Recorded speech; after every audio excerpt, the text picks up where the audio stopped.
What's going on, guys? Welcome back to my channel, where today we have 5 must draft players for your fantasy football leagues this upcoming year that should win you your leagues.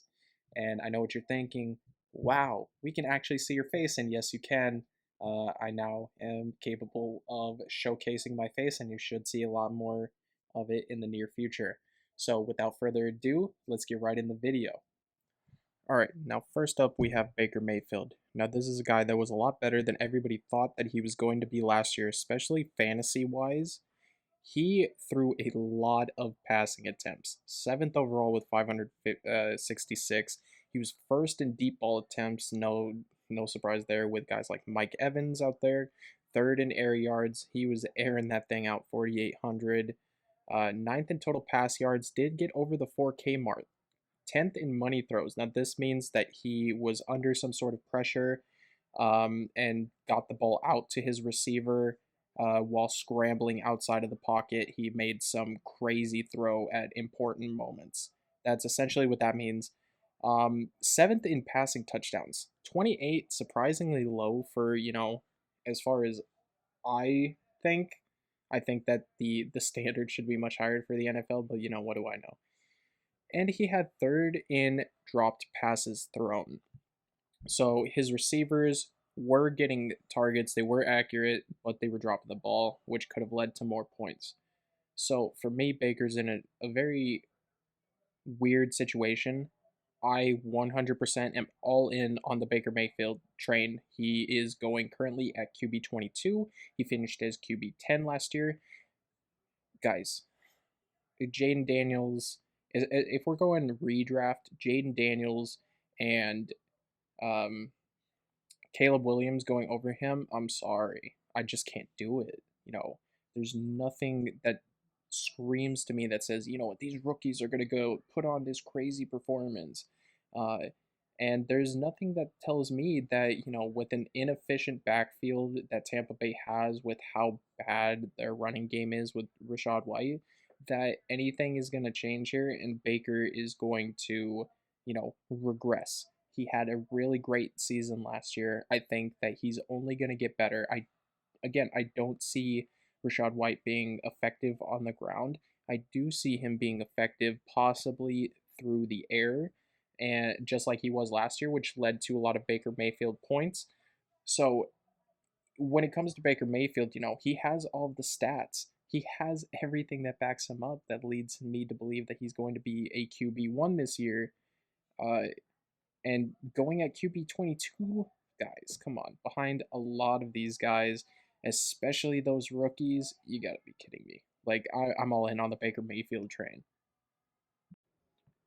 All right, and up next we have Michael Pittman from the Indianapolis Colts. Now, Pittman is a guy that I absolutely love.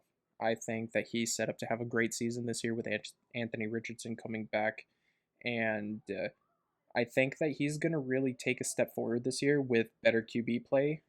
Nothing against Gardner Minshew, but things were pretty questionable last year.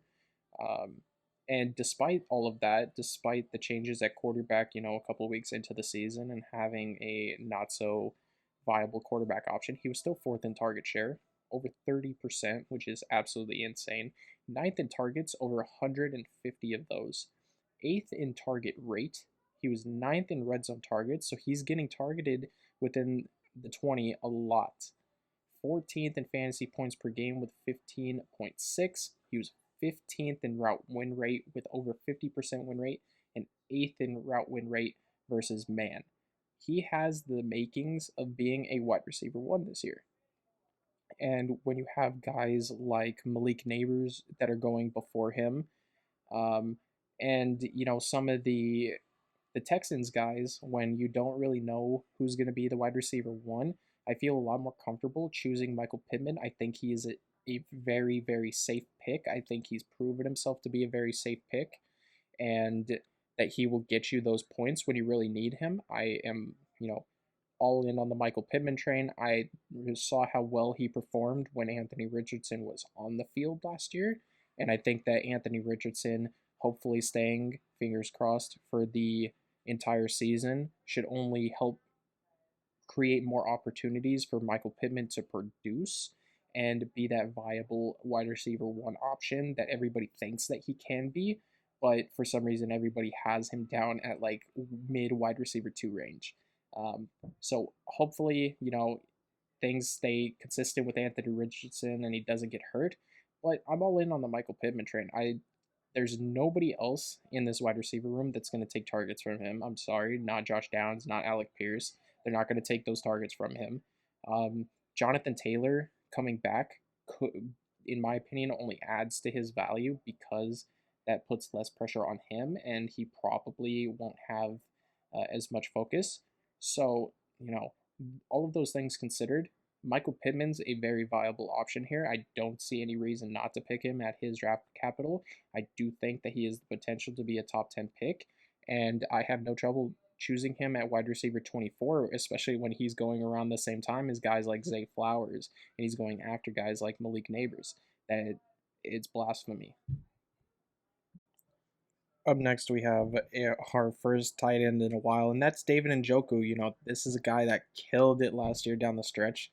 When it came to fantasy output, he probably won a lot of people their leagues. I know when I was doing week by week fantasy drafts, he definitely was on pretty much every one of my drafts, and I will admit that I won quite a lot of them. Um, so, I'm going to continue to be all in on that David Njoku train. I think that he has a pretty decent connection with Deshaun Watson, and I easily think that he should be the number two option in this offense. That being said, last year he was fifth in target share at 21.5%. Fifth for tight ends. It's pretty good. Third in targets with over 120 for a tight end. That is really good. Third in target rate. Third in red zone targets. He got a lot of targets near the red zone, and a lot of them did result in him getting a couple touchdowns. Seventh in fantasy points per game, over 12 fantasy points per game for tight ends. I'm gonna say it. I like that. I really like that. He was first in yards after the catch. This guy was a yak monster last year. Really tough to bring down. Eighth in fantasy points per route run with about 0.4. Seventh in yards per route run, 1.77. And he had the second most touchdowns for a tight end with 6. That being said, he finished tight end 6 last year. Again, a lot of this might be a little skewed because he got a lot of targets and scored a lot of points during the back half of the year. And, you know, uh, it resulted in him climbing the ranks quite a bit. I still like where he is. He is going as the tight end 11. I think that I would happily take him at this spot. I think that he should be much higher. I think that he has the potential to be better than a lot of these guys. Personally, um, I it's a toss up for me between guys like Ferguson and Njoku, but I'm leaning more toward Njoku. I think that he has the capability of easily being a top 5 player. A lot of people are coming really high back on Deshaun Watson, expecting him to be like the old Deshaun Watson before all of the legal issues harped on him. And if that's the case, I feel like David Njoku, among that offense, along with Amari Cooper, they're really gonna succeed because of it. So David Njoku must draft. I am all in on him. I will ride that wave until it falls off and until he stops winning me money. So I'm all in on David Njoku. And up next, we have Alvin Kamara. Now, this is a guy that everybody thinks is going to fall off a cliff, but I disagree, and let me tell you why. Alvin Kamara is on an offense where he is number 1B, 1A. There's no questions asked. Everybody thinks Kendre Miller is going to take his opportunities. That's great. You can think that all you want. But when you look at how much he did last year, I just don't see that happening. He was 10th in opportunity share, over 70%. Second, second in targets for running back with 87. That's a lot of targets. Ninth in red zone touches with 46. Sixth in receiving yards. He almost had 500 in that category. Second in total receptions with 75. Again, a lot of receptions for a running back. Third in fantasy points per game with almost 18. He was second in target share and fourth in yards per route run. This led him to be the RB11 last year, despite missing weeks 1 through 3, and all of those opportunities, which probably could have taken him into the top 10 minimum. With all of these things, I don't see Alvin Kamara's workload going down to Kendrick Miller too much. I really don't. I think that he's a reliable pass catching back. And even if he's not the guy that's going to go for 1,000 yards on the ground, he's a security blanket for Derek Carr. And I think that in an offense that doesn't really have a ton going on, I think that's important. I think that we saw that last year when Derek Carr struggled. He just dished it down to Alvin Kamara, and Kamara made things happen with his legs, which resulted in him getting big plays, getting a lot of touches, being, top 11 in the running back category. That being said, he's currently going at RB18. I think having Kendrick Miller there does reduce his draft capital a lot. I think that's why we see him at RB18. But I do think that he's going to be an RB1 this year. This is a guy that's consistent. He's had those RB1 finishes. He's had a couple of RB1 finishes. It hasn't just been a one and done. And everybody's ready to just write him off. I would much rather have him over David Montgomery. I would much rather have him over, you know, Kenneth Walker. Like there's no reason for guys like that to be considered over him. I think I personally play in a lot of PPR leagues, so that's probably a bit as to why I'm, so high on Alvin Kamara. But I think he has that RB1 capital. I think he should be an RB1 this year. I think that if you see him go RB10, you know, top 10, there shouldn't be any question because that's what I kind of expect him to do. I don't really care about his age. I think that he's going to be great this year. I still think he's going to get a lot of targets. I think he's going to have a very large opportunity share. And, you know, I think it's going to result in him, com- competing with these top guys. And last but not least, we have Diontae Johnson, a guy who's going to be rising up a lot of people's ranks if they haven't been rising him up already. And let me tell you why. After returning in Week 7, Diontae Johnson was 14th in target share, 6th in air yard share, 20th in first downs per route run, and he is currently projected to have over 840 targets this upcoming season, which is actually really, really crazy. He has new coaches in Dave Canales and Brad Idzik. I think that they should help improve this Panthers offense that was absolutely atrocious last year and couldn't really produce anything of value. um, you know, this might be the only guy that I actually like in the Panthers offense this upcoming year because I think that there's nobody else that's going to compete with him.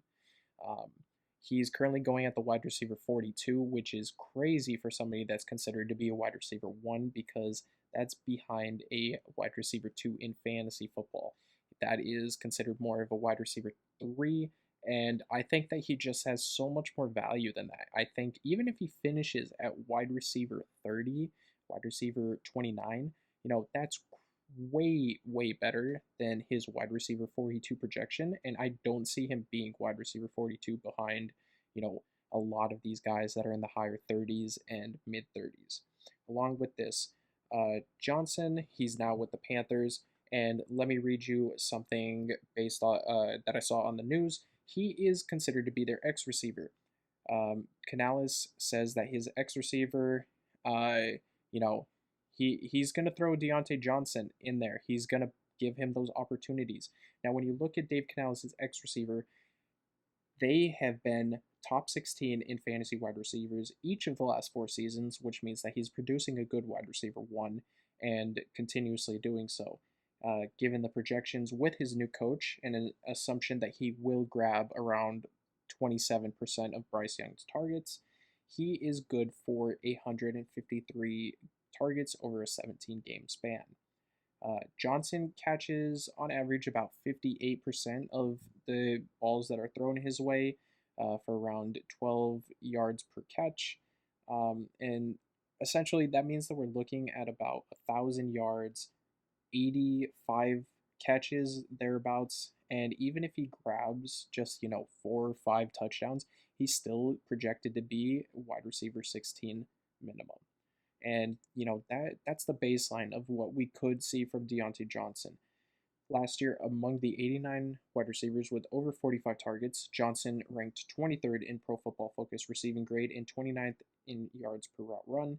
He was also 26th in average targeted air yards and 28th in percentage of team air yards among those same qualifiers. So he has all the makings to be, a really solid pick this year. I think with the additions that Carolina has added, especially their new head coaches, he's looking to be a lot better of a player this year. We all know that he's had a case of the dropsies or the oopsies, whatever you want to call it, where he, has struggled to catch the ball. But I think with everybody else around him getting better and just being in a better situation than whatever Pittsburgh was last year, I think that Diontae Johnson, he's in the makings of being a top 16 wide receiver. I can't believe I just said that, but that's what we're looking at here. And that's going to do it. Those are 5 players that you should absolutely draft in this year's upcoming drafts if you haven't already. If you guys like this video and you guys want to see more videos like it, make sure you smash that like button, subscribe if you're new here, comment, tell me what you liked, tell me what you didn't like, tell me if you agree or disagree with my opinions. It's not going to hurt my feelings, I promise. And I'll catch you guys in the next one. Peace.